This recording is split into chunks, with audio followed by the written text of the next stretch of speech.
Assalamualaikum warahmatullahi wabarakatuh.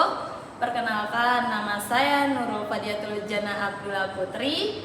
Saya dari HKI Angkatan 6. Di sini saya akan membawakan materi dari pembelajaran pengantar ilmu hukum yang berjudul Penemuan dan Penafsiran Hukum.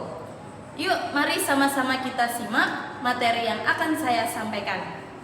Selanjutnya, saya akan membacakan apa itu penemuan hukum. Penemuan hukum yaitu penemuan hukum lazim diartikan sebagai sebuah proses pembentukan hukum oleh hakim atau petugas hukum lainnya terhadap peristiwa-peristiwa hukum yang konkret.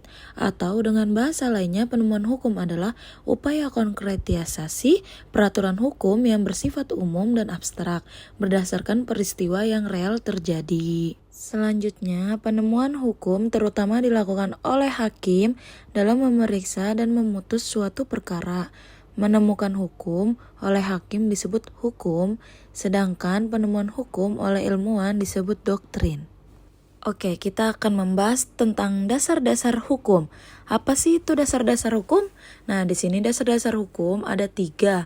Yang pertama, pasal 16 ayat 1 Undang-Undang Pokok Kekuasaan Kehakiman bahwa pengadilan tidak boleh menolak untuk memeriksa, mengadili, dan memutus suatu perkaranya diajukan dengan dalih bahwa hukum tidak ada atau kurang jelas, melainkan wajib untuk memeriksa dan mengadilinya.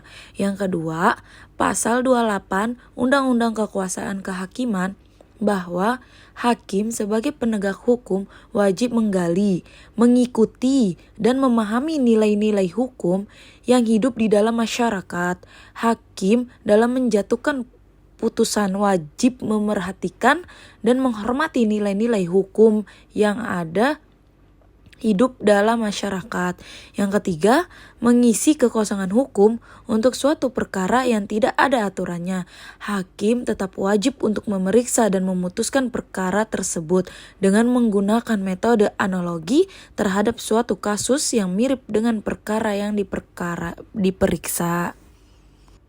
Jadi ada 3 dasar pemikiran untuk melakukan penemuan hukum oleh hakim, yaitu yang pertama, karena peraturan tidak ada, tetapi esensi perkaranya sama dengan suatu peraturan lain sehingga dapat diterapkan pada perkara tersebut. Yang kedua, peraturan memang ada, tetapi kurang jelas sehingga hakim perlu menafsirkannya.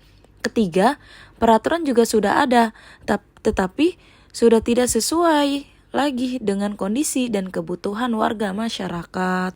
Selanjutnya, penemuan hukum bisa dilakukan dengan 2 metode, yaitu yang pertama, metode interpretasi atau penafsiran, yaitu metode penemuan hukum yang memberi penjelasan yang gamblang mengenai teks undang-undang agar ruang lingkup kaidah dapat ditetapkan sehubungan dengan peristiwa tertentu. Metode interpretasi ini adalah sarana atau alat untuk mengetahui makna undang-undang. Interpretasi adalah metode penemuan hukum dalam hal peraturannya ada tetapi tidak jelas untuk dapat diterapkan pada peristiwanya.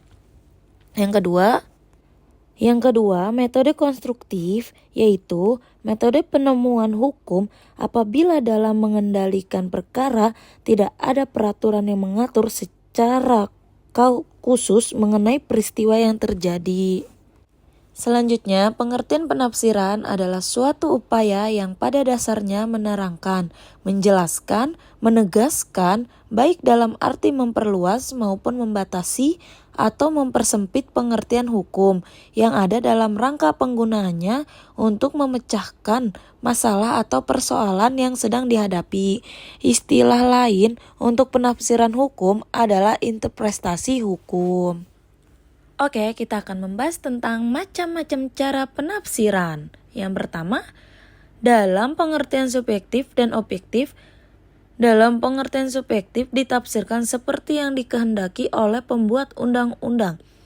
Dalam pengertian objektif, penafsirannya lepas daripada pendapat pembuat undang-undang dan sesuai dengan bahasa sehari-hari. Yang kedua, dalam pengertian sempit dan luas. Dalam pengertian sempit maksudnya restriktif, yakni apabila dalil yang ditafsirkan diberi pengertian sangat dibatasi. Misalnya, mata uang, maksudnya pasal 1756 KUH per pengertiannya hanya uang logam saja, dan barang diartikan benda yang dapat dilihat dan diraba saja dalam pengertiannya secara luas. Ialah apabila dalil yang ditafsirkan diberi pengertian seluas-luasnya. Dalam arti luas adalah penafsiran analogis. Selanjutnya, metode penafsiran. Terdapat 9 metode penafsiran. Apa aja sih dalam metode penafsiran ini?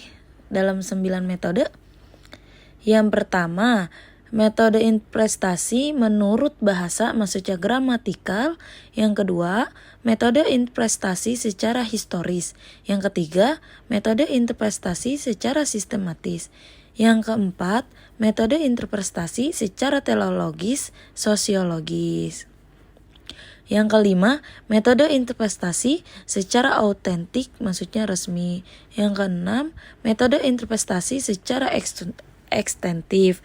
Yang ketujuh, metode interpretasi restriktif. Yang ke-8, metode interpretasi analogi. Yang ke-9, metode interpretasi argumentus a contrario. Nah, itu dia materi yang sudah saya sampaikan. Semoga materi yang saya sampaikan bisa bermanfaat untuk kita semua. Alhamdulillahi jazakumullahu khairan. Terima kasih. Wassalamualaikum warahmatullahi wabarakatuh.